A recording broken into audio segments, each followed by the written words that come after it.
Ассалому алайкум дӯстон. Шумо дар видеои навбатии барномаи Чӣ гап дар шабакаи беҳтарин яъне Нокаут.tg қарор доред. Ва мо имрӯз дар бораи суханҳои Александр Шлеменко оиди Фаридун, мусоҳибаи Дана Вайт оиди гузариши турнири Eagle FC дар Амрико гап мезанем. Ва пеш аз саршавии видеоролик мехоҳам ба диққати шумо расонам ки фаъолнокии лайку комментария хело суст ба назар мерасад. Лайк мондану вақти шуморо намегирад, аммо ман мотиватсия метавад ки бо хабарҳо ва видеоҳои ҷолиба пешкаши шумо гардонам. Лайк азер карда бошед, мо видеоролика сар мекунем. Рафтем.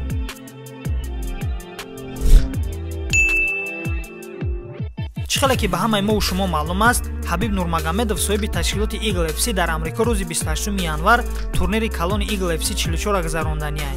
ҳамчунин дар ин турнир ҷанговари тоҷик Лоиқ Раҷабов бо ҷанговари амрикоӣ Дарел Хорчер набард мекунад. соҳиби ташкилоти Eagle FC Ҳабиб Нурмагомедов дар мусоҳиба бо журналистон дар Майами ба Дана Вайт хабареро гузошта буд.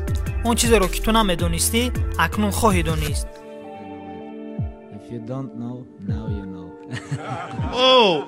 ҳам акнун пас аз турнири UFC Vegas 45 ки дирӯз баргузор шуда буд, ба Дана Вайт савол доданд ки шумо оиди гузариши ташкилоти Ҳабиб дар Амрико чӣ фикр доред? дар ҷавоб президенти ташкилоти UFC Дана Вайт гуфт ки мо оиди гузариши ташкилоти Eagle FC дар Амрико бо Ҳабиб суҳбат накардаем. аммо ҳозир ӯ мехоҳад фаҳмад ки аз ҷиҳати соҳиби ташкилот будан чӣ гуна аст. аммо ин на он қадар кори шавқовар аст, чӣ гунае ки метобад. ӯ омӯхта истодааст. аммо агар шумо аз ман маслиҳат пурсиданӣ бошед, ман дар ҷавоб мегӯям. агар намедонист, акнун мефаҳмад. агар ӯ аз ман маслиҳат пурсад, ман аниқ ба ӯ маслиҳат медиҳам. мегузарем ба хабари дигар.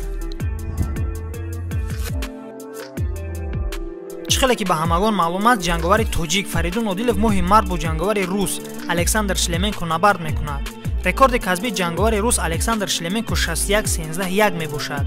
дар мусоҳиба бо рӯзноманигори рус Игор Лазорин Александр Шлеменко оиди Фаридун Одилов гуфт ки аз ҷиҳати гӯштинг Фаридун сахтае. ҳамчунин Фаридунро бо чашми кам дидан дар кор нест, чунки Фаридун ҷанговари ҷавон гушнаи ҷанг мебошад. чуноне ки мегӯянд Фаридун писарбачаи шатамехӯрдагӣ нест. ин ҷанговари ҷиддӣ мебошад ва маълум нест ки моро чӣ интизор аст дар ин ҷанг, гуфт Шлеменко. албатта терминатори тоҷик ҷанговари оддӣ нест ва албатта мо аз ӯ боварӣ дорем ки дар ҷанг ғалабаро ба даст меорад. ҳамчунин ҷанговари дигари вазни миёна Ғамзат Хирамагомедов дар мусоҳиба гуфт ки ман мехоҳам барои камарбанд мубориза барам. ҳам Шлеменко ва ҳам Фаридун. бигзор ҳардуяшон ба ман ҳамла кунанд. ҳардуяшон мезанам. аз ин ҷо кор ранги дигар мегирад дӯстон.